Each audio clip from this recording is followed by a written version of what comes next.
Hi, this is Dave Anderson, Helicool's Helipad, and today we're going to be going over a little bit of brake maintenance. Everybody needs to know a little bit about brakes and brake maintenance because it is so costly when you go into and have these brakes serviced. And really, the work is extremely easy. Just a little bit of work will save you hundreds and hundreds of dollars. The replacement parts are fairly cheap, but the service is going to cost you hundreds, possibly even thousands.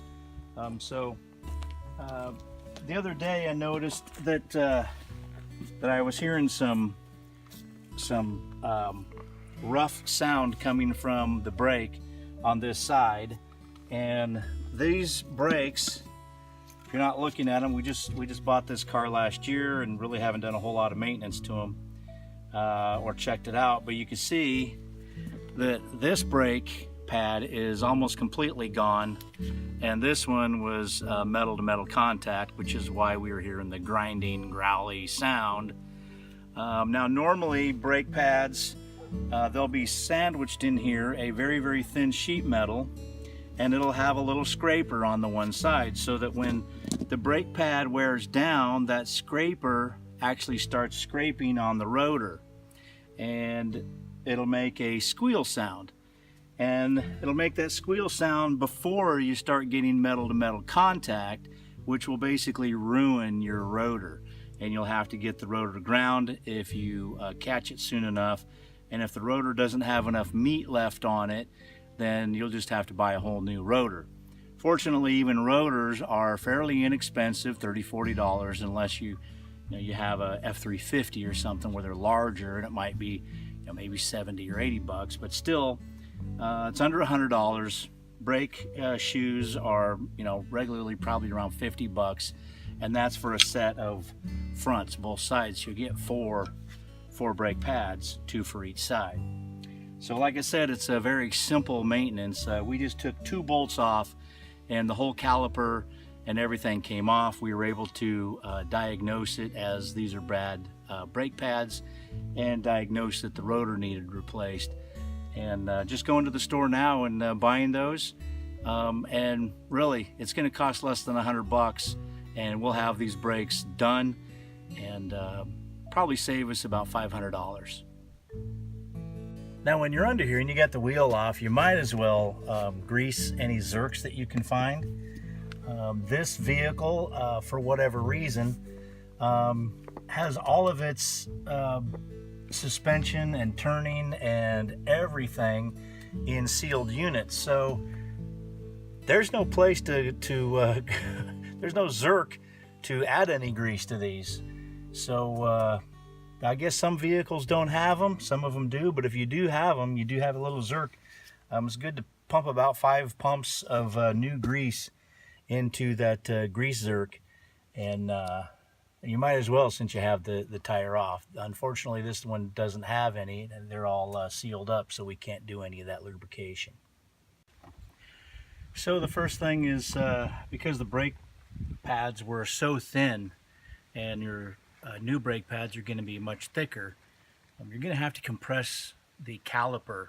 So there's a lot of fluid in that caliper that's going to be back pressured back into the reservoir. Close here. So you want to take your reservoir cap and just kind of take it off, but then just leave it back on there so it prevents any splashing back up. But monitor how full this gets so that you don't overflow into the car engine compartment.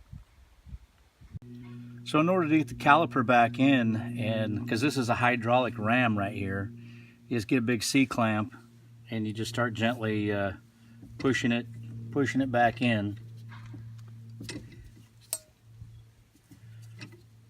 And you also monitor how much fluid is going into that cylinder up top, or the reservoir up top.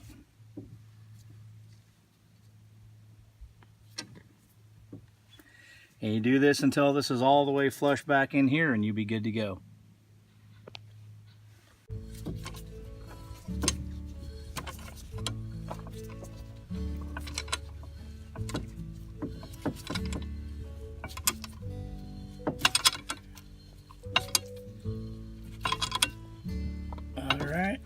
should be good enough. So these, there's these little tangs that stick out. Those go right inside.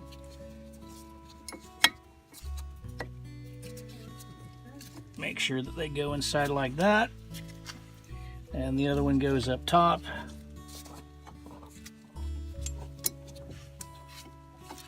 Oh, before I stick this one in, right there, that's the little squealer that's supposed to tell you that your brakes are almost out before it gets metal to metal contact. So it's supposed to make a squeal noise on your rotor so that you don't have, you don't start eating up your rotor.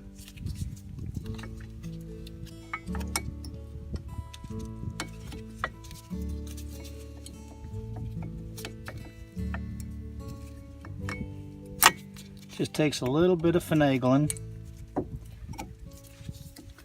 but as soon as you got one side in, you can pretty well get the other in.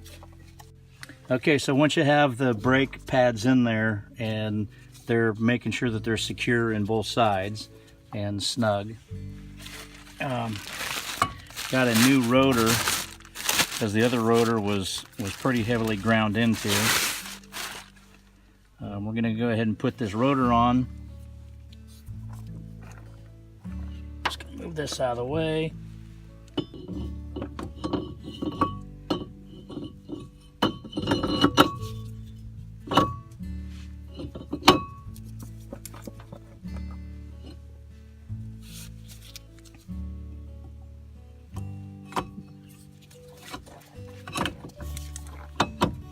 And the reverse order of how you took it off, there's these two bolts. You just put those two bolts back on there, and then we'll bleed the brakes, and then this thing will be ready to roll. Okay, after you get the two bolts on, one up here, one down below, that holds the entire caliper on, basically you get those on Gunter tight, which is German. It's Guten tight, I think, is actually the name that you could call it, but it's a German tight. And then these have like this film on it to keep it from rusting in the package. So you want to just spray all of this off, and you kind of want to have a can that has more fluid in it than that.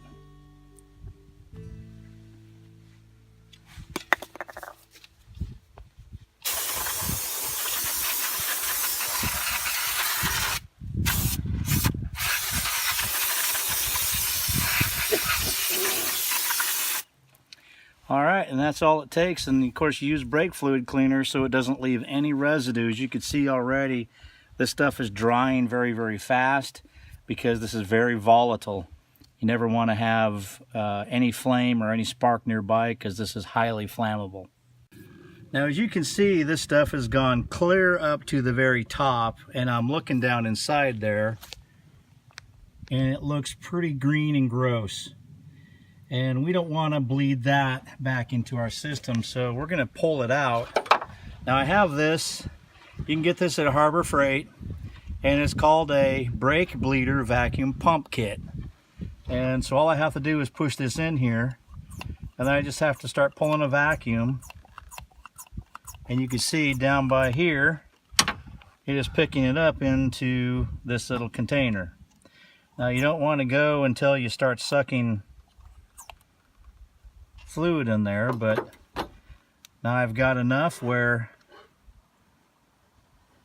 it just goes into there, and I can dispose of that in the proper way. So all that green stuff, it's actually supposed to be very, very clear, and I'll try to be careful, put some of this stuff in here, pour it in. As you can see, it is crystal clear, and that other stuff was so disgustingly green. There was even looked like some particles in it. So I filled it up, you could tell, right to there.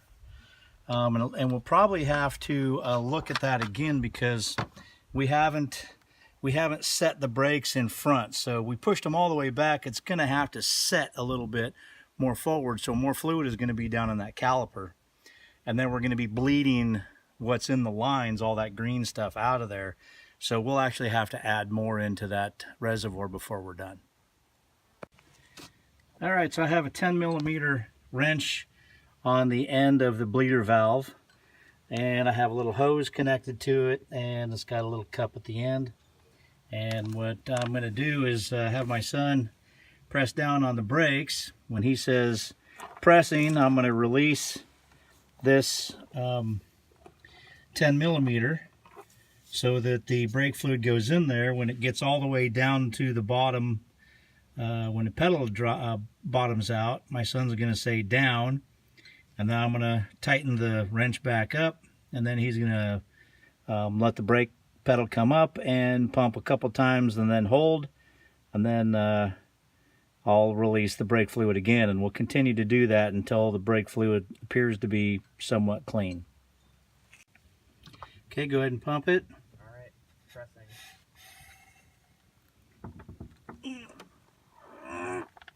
Oh, holy mackerel! Someone got this German tight, which this shouldn't be that tight. Well, when you have a bleeder valve as stuck as that one is, it's best just to go get another bleeder valve, unscrew the whole thing, and screw a new bleeder valve in, and this will work out just fine. Yeah, that old bleeder valve, it was so badly rusted, and I could kind of tell because of the green fluid that was in it that it was in pretty harsh condition. But one of these ought to do the trick, and we'll get her back on the road. The bleeder valve's function is to get rid of all of the air that is within the hydraulic line or the caliper. And in order to do that properly, go ahead and install that bleeder valve all the way in. Have somebody then go in and hold the brake pedal down, pump it maybe a couple times, hold it down, and then release the bleeder valve about a quarter turn. That brake pedal will then go all the way to the floor. Once it's to the floor, tighten the bleeder valve back up again. Then the person can lift their foot up off the brake, allow it to come up, maybe pump it a couple times, press and hold, bleeder valve a quarter turn again, brake pedal goes all the way down to the floor, and you repeat that process several times until you make sure that all of the bad fluid that you want to get out of there comes out, and that all of the air is out of the line. Once that's done, make sure to tighten the bleeder valve back up again, and then you can start the car up and make sure that there aren't any leaks. Well, the car is finally put back together and more or less finished. Hi, this is Dave Anderson, Helicool Helipad, and I hope that you enjoyed this video. Make sure that you save some money and do brake systems yourself.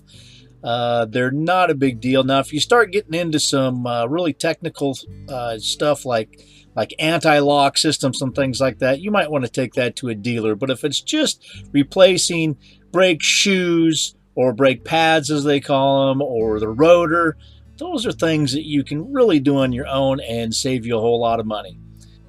Please make sure that you use your manufacturer's recommended torque settings, and consult with online materials, Chilton manual, and other things to make sure that you get your specifications right, to make sure that you're extra safe.